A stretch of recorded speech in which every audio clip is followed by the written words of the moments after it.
The German Secret Service, BND, together with military intelligence, played a major role in the creation of the Kosovo Liberation Army 3 years earlier. They were in charge of selecting recruits for the command structure. Training and communications equipment was provided by Germany's elite commando force, the KSK. Arms were smuggled in from the former East Germany. Funding was raised by an Albanian foundation known as the Fatherland's Call, with branches in Dusseldorf, Bonn, and other European capitals. Reporters covering the conflict were surprised to find some KLA fighters even wearing German army combat jackets, complete with insignia, in front of the television cameras.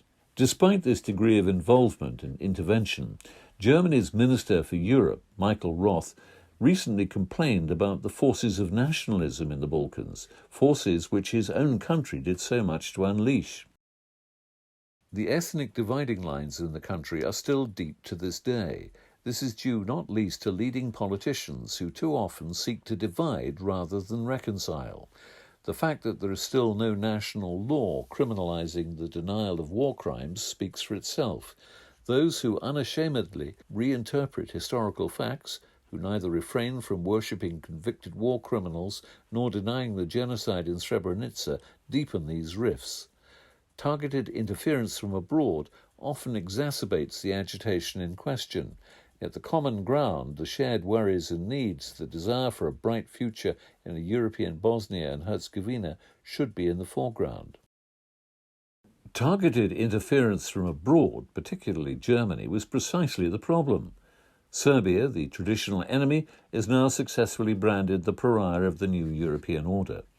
German demands for the criminalization of genocide denial by the Serbs are clearly calculated to forestall awkward questions about the continuing, highly embarrassing lack of evidence.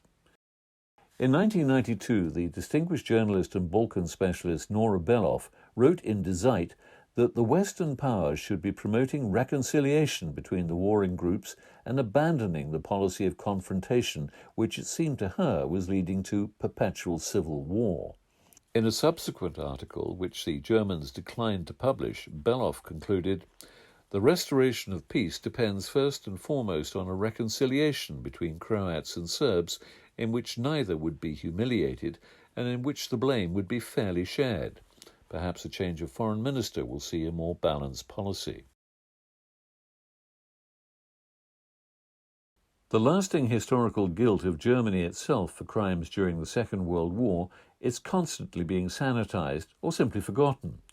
The War Crimes Tribunal in Nuremberg brought no indictments against perpetrators of the Holocaust in Yugoslavia, which is why many Germans are still in a state of collective amnesia, a process aided and abetted by German justice. While war crimes committed by Germans on Yugoslav territory remain untried and unprosecuted in German courts, these same courts actively pursue and prosecute citizens of the former Yugoslavia for war crimes in Bosnia. In May 1999, a German court gave Gestapo helper Alfons Gutzfried a 10-year suspended sentence for complicity in the murder of 17,000 Jews. The same month, the German Supreme Court upheld a 13-year jail sentence on Bosnian Serb Nikola Jogic for genocide carried out on 30 Bosnian Muslims. No suspended sentence for him. Not all are equal in the eyes of the German law.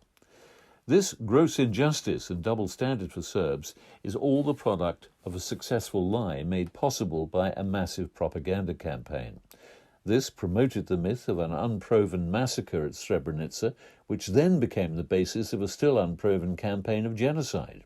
Momentous political decisions are now legitimized and justified on the basis of a mere assertion, a genocide apparently so self-evident it requires no evidence.